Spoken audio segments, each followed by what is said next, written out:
నమస్కారం. మీరు చూస్తున్న ఎస్సీఎన్ వార్తలు. ఎస్సీఎన్ వార్తల్లోకి స్వాగతం. ముందుగా ముఖ్యాంశాలు.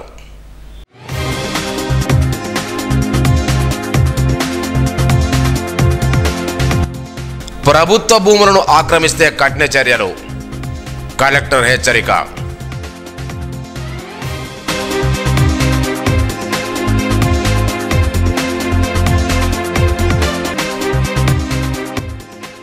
దాబాలపై పోలీసుల నిఘా, పలు దాబాల్లో తనిఖీలు, కేసులు నమోదు.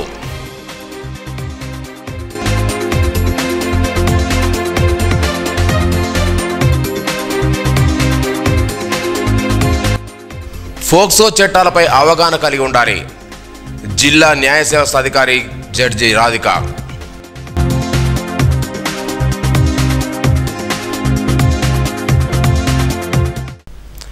జిల్లాలో ప్రభుత్వ భూములను ఆక్రమిస్తే కఠిన చర్యలు తప్పవని జిల్లా కలెక్టర్ అభిలాష్ అభినవ్ బుధవారం ఒక ప్రకటనలో హెచ్చరించారు.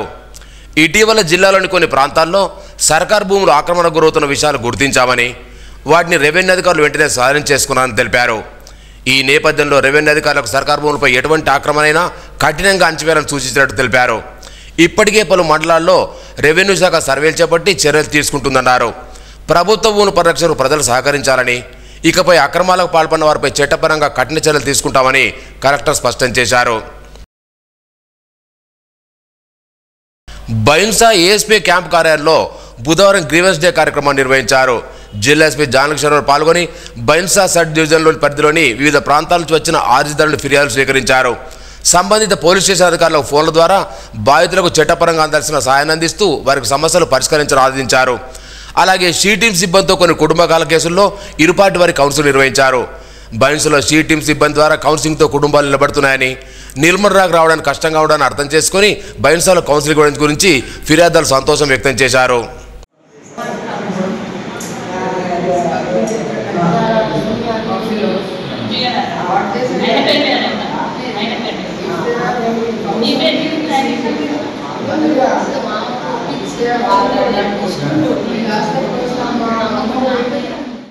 జిల్లాలోని ప్రభుత్వ మైనార్టీ వసతి గృహ విద్యా సంస్థల్లో ప్రవేశాల కోసం దరఖాస్తు స్వీకరణ ప్రారంభమైందని జిల్లా కలెక్టర్ అభిలాష్ అభినవ్ తెలిపారు.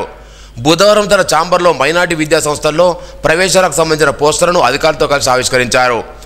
ఈ విద్యా సంవత్సరానికి గాను మైనార్టీ వసతి గృహాల్లో 5వ తరగతి, ఇంటర్ మొదటి సంవత్సర ప్రవేశాల కోసం దరఖాస్తులు స్వీకరిస్తున్నామని తెలిపారు. 6, 7, 8వ తరగతుల్లో పరిమిత సీట్లు మాత్రమే అందుబాటులో ఉన్నాయన్నారు. ఈ అవకాశాన్ని సద్వినియోగం చేసుకుని వెంటనే దరఖాస్తు చేసుకోరన్నారు. ఈ కార్యక్రమంలో మైనార్టీ అధికారులు పాల్గొన్నారు. మామా పెళ్లి రోజు కదా, ఆహాహా పుట్టినరోజా, అయితే ఈరోజు 80% దావత్ ఇవ్వాలా, మన దగ్గరలో దాబా హోటల్ ఆర్డర్ ఇద్దాం, ధూమ్ధామ్ చేద్దాం అంటూ యువకులు దాబా హోటల్ పైన మోజు ఇకపై చెల్లదంటూ నిర్మల్ పోలీసులు దాడులు నిర్వహిస్తున్నారు. దాబా హోటల్లో అక్రమంగా సిట్టింగ్ నిర్వహిస్తే తగిన చర్యలు తీసుకుంటామని హెచ్చరిస్తున్నారు. కొందరు దాబా హోటల్ యజమానులు రాజకీయ పలుకుబడితో మాకేంటి అనే రీతిలో వివరిస్తుండడంతో పోలీసులు పక్కా నిఘాతో వారి భర్తం పడుతున్నారు.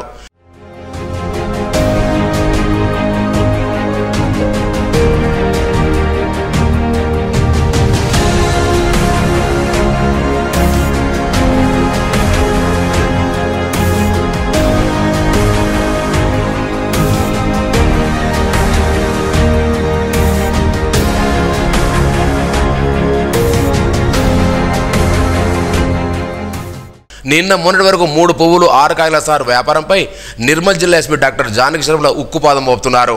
సారంగపూర్ మండలి పలు దాబాల్లో మంగళవారం రాత్రి పోలీసులు ఆకస్మిక తనిఖీ చేపట్టారు. అనుమతులు లేకుండా మద్యం విక్రయిస్తున్న 2 దాబా హోటల్ యజమానులపై కేసు నమోదు చేసినట్లు ఎస్ఐ శ్రీకాంత్ తెలిపారు. ఈ సందర్భంగా ఆయన మాట్లాడుతూ దాబాలో మద్యం సేవించడం, విక్రయించడం నిషేధమని తెలిపారు. నేరాలు నియంత్రించడానికి తనిఖీలు చేపట్టామన్నారు. అలాగే మద్యం సేవించి వాహనాలు నడపవద్దని సూచించారు. ఈ తనిఖీలో పోలీసు సిబ్బంది పాల్గొన్నారు.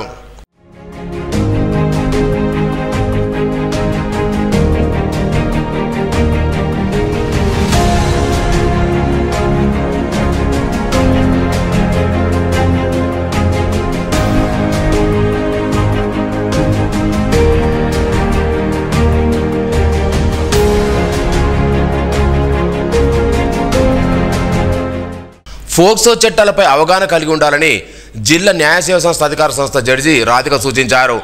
బుధవారం నిర్మల్ జిల్లా కేంద్రంలో జరుగుతున్న ఉపాధ్యాయుల శిక్షణ కార్యక్రమంలో సంపూర్ణ అవగాహన కల్పించారు. చట్టం, పనితీరు, పడే శిక్షలు వంటి వాటిపై దాదాపు గంట పాటు అవగాహన కల్పించారు. ఈ కార్యక్రమంలో కోర్సు డైరెక్టర్లు బైరి మహేందర్, జనార్దన్, అశోక్ వర్మ ఉపాధ్యాయులు పాల్గొన్నారు.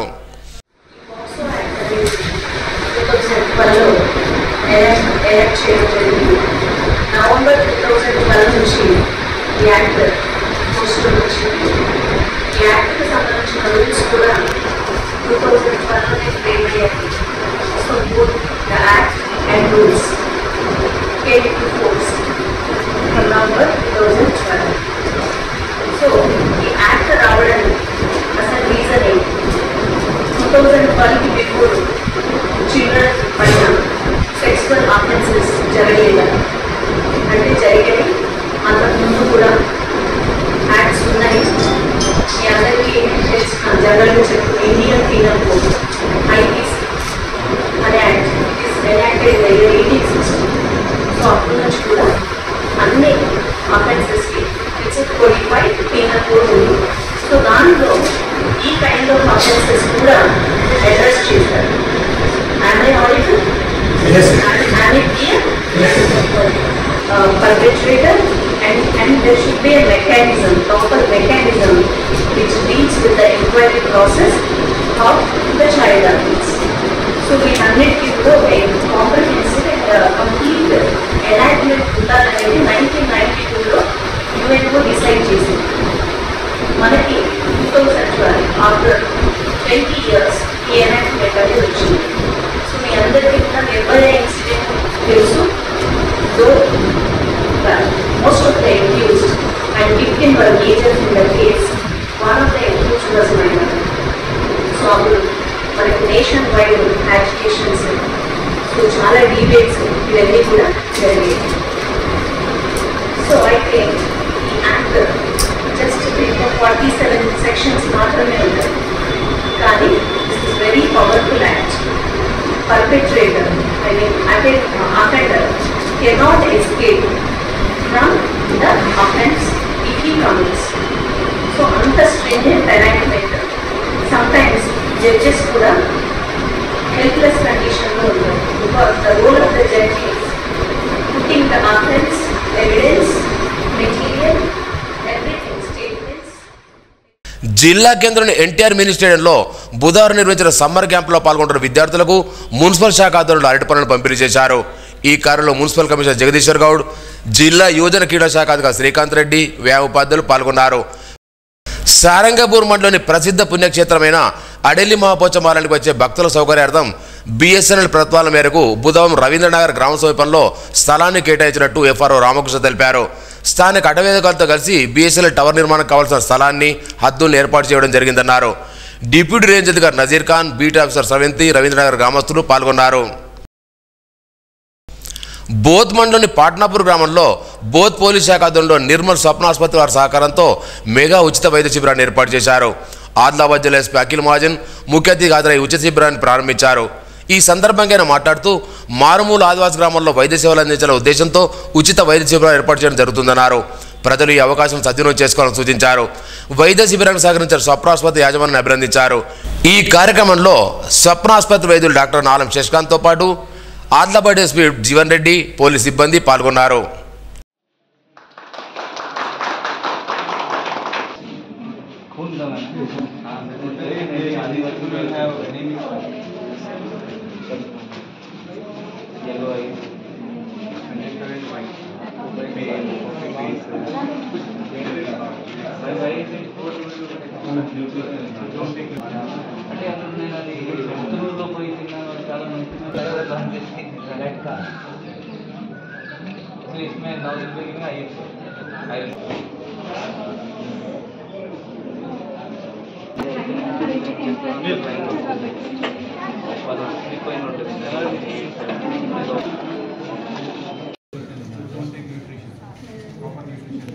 ఈ పాట్నాపూర్ గ్రామంలో వైద్య శిబిరం నిర్వహించడానికి పూర్తిగా సహకరించారు కాబట్టి ఇది చాలా మంచి అవకాశం. మన పాట్నాపూర్ యూజువల్గా సార్ విలేజెస్కి స్పెషలిస్ట్ డాక్టర్స్ వస్తారు, కానీ మన దగ్గర ఇప్పుడు specialist and paediatrician, gynaecologist, orthopaedician and myself general surgeon and General DMO is also there, sir. So we are total 7 members are here, and our hospital is notified for Aragyasri also, sir. And మన hospital కి Aragyasri సౌకర్యం కూడా ఉంది. That to neuro surgery, అంటే ఈ వెన్నుపూస మెదడుకు సంబంధించింది ప్లస్ కిడ్నీ రాళ్ళకు సంబంధించి ఉంది. And that to last before year we got best hospital for Aarogyasri sir from CEO of Aarogyasri, and very happy to conduct. Sir ఇది 4th టైం సార్ పోస్ట్పోన్ అయింది, ఈరోజు సక్సెస్ఫుల్గా మనం చేస్తున్నాం సార్. థ్యాంక్ యూ సార్, మీరు ఈ గ్రామానికి వచ్చి మాకు సపోర్ట్ చేసినందుకు అండ్ మాకు అవకాశం ఇచ్చినందుకు, మన హాస్పిటల్కి అవకాశం ఇచ్చినందుకు, ఈ గ్రామ ప్రజలకు సేవ చేసుకోవడానికి అవకాశం ఇచ్చినందుకు చాలా చాలా థ్యాంక్స్. అండ్ ఈ మెడిసిన్స్ ప్రొవైడ్ చేసినందుకు కూడా చాలా థ్యాంక్స్ సార్.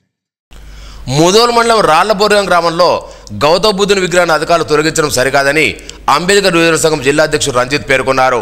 బుధవారం జిల్లా కలెక్టర్ కార్యాలయంలో వినతిపత్రం అందజేశారు. ప్రభుత్వ భూమిలో బుద్ధుని విగ్రహాన్ని ఏర్పాటు చేస్తే అనుమతి లేని అధికారులు విగ్రహాన్ని తొలగించి తహసీల్దార్ కార్యాలయానికి తీసుకురావడానికి ఖండించామన్నారు.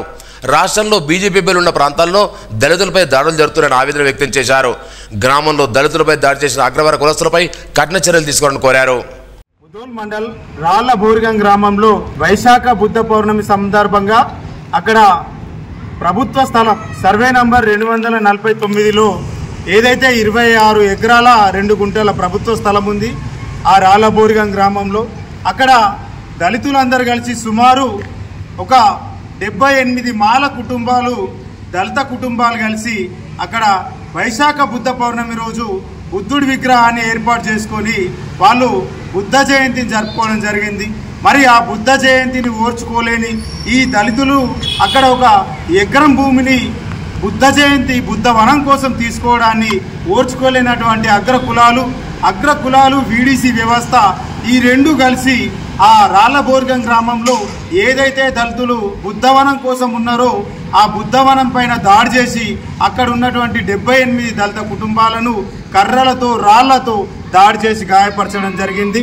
మరి ఇంత జరుగుతున్నా కానీ ఇక్కడ ఉన్నటువంటి ఎమ్మెల్యే రామారావు పటేల్ కానీ, అదేవిధంగా బీజేపీ శాసనసభ పక్ష నేత అయినటువంటి మహేశ్వర్ రెడ్డి గారు కానీ, మరి అదేవిధంగా తెలంగాణ రాష్ట్ర ముఖ్యమంత్రి రేవంత్ రెడ్డి కానీ, అదేవిధంగా ఉప ముఖ్యమంత్రి బట్టి విక్రమార్కనే కానీ ఇప్పటికి కూడా నోరు మెదపకుండా నిమ్మకు నీరెత్తినట్టు వ్యవహరించడాన్ని తెలంగాణ రాష్ట్ర అంబేద్కర్ యువజన సంఘం తరఫున నిర్మల్ జిల్లా పక్షాన మేము దీన్ని తీవ్రంగా ఖండిస్తున్నాం. ఏదైతే బీజేపీ ఎమ్మెల్యేలు ఎక్కడెక్కడైతే ఉన్నారో ఈ తెలంగాణ రాష్ట్రంలో అక్కడక్కడ దళితులపైన దాడి జరగడం ఇది ఒక ఆనవాయితీగా కొనసాగడం జరుగుతుంది. మేము దీన్ని తీవ్రంగా ఖండిస్తున్నాం. ప్రధానమంత్రి జీవన జ్యోతి పథకం ద్వారా మంజూరైన చెక్కులను SBI బ్యాంక్ మేనేజర్ ప్రశాంత్ బాధితులకు చెక్కులు అందజేశారు. సారంగపూర్ మండలంలోని జామ్ ధని గ్రామాలకు చెందిన సుంకర్ లక్ష్మి మరి నర్సవ్వ అనారోగ్య సమస్యలతో ఇటీవల మరణించారు. వీరు ప్రధానమంత్రి మోదీ ప్రవేశపెట్టిన ప్రధానమంత్రి జీవన జ్యోతి బీమా యోజన పథకం ద్వారా సంవత్సరానికి 330 రూపాయలతో జీవిత బీమా కట్టగా వారికి పథకం వర్తించిందని మేనేజర్ తెలిపారు. బాధిత కుటుంబ సభ్యులు భూమన్న రాజుకు 2 లక్షల రూపాయల చొప్పున చెక్కులు అందజేశారు. సైకిల్పై హజ్ యాత్రకు వెళ్తున్న హఫీజ్ తాలిబ్ అనే వ్యక్తి నిర్మల్కు చేరుకోగా బుధవారం నిర్మల్ ఏక్తా సొసైటీ అతను ఆయన ఘనంగా సత్కరించారు. దేశంలోని అన్ని వర్గాల తరఫున అల్లాతో ప్రార్థించాలని, అందరూ ఆరోగ్యం ఐశ్వర్యంగా ఉండాలని కోరారు. అనంతరం హఫీజ్ తాలిబ్ మాట్లాడుతూ మక్కా మదీనాకు చేరుకోవడం లక్ష్యంగా యాత్ర చేపట్టినట్టు తెలిపారు. ఈ కార్యక్రమంలో ముస్లిం సంఘాధ్యక్షుడు షేక్ ముజాహిద్, సాజిద్, అల్మాస్, ఫాజిల్ అస్మి, అస్లాం, ఇలియాస్ తదితరులు పాల్గొన్నారు. వార్తలు ముగించే ముందు ముఖ్యాంశాలు మరోసారి.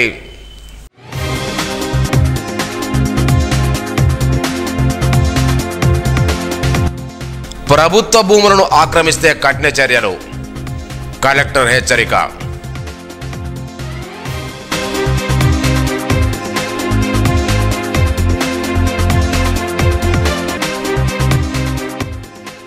దాబాలపై పోలీసుల నిఘా, పలు దాబాల్లో తనిఖీలు, కేసులు నమోదు.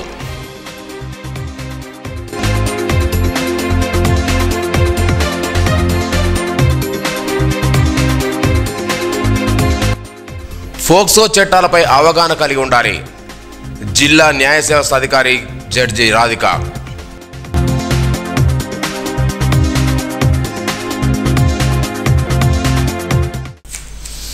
ఈ వార్తలు ఇంతటితో సమాప్తం.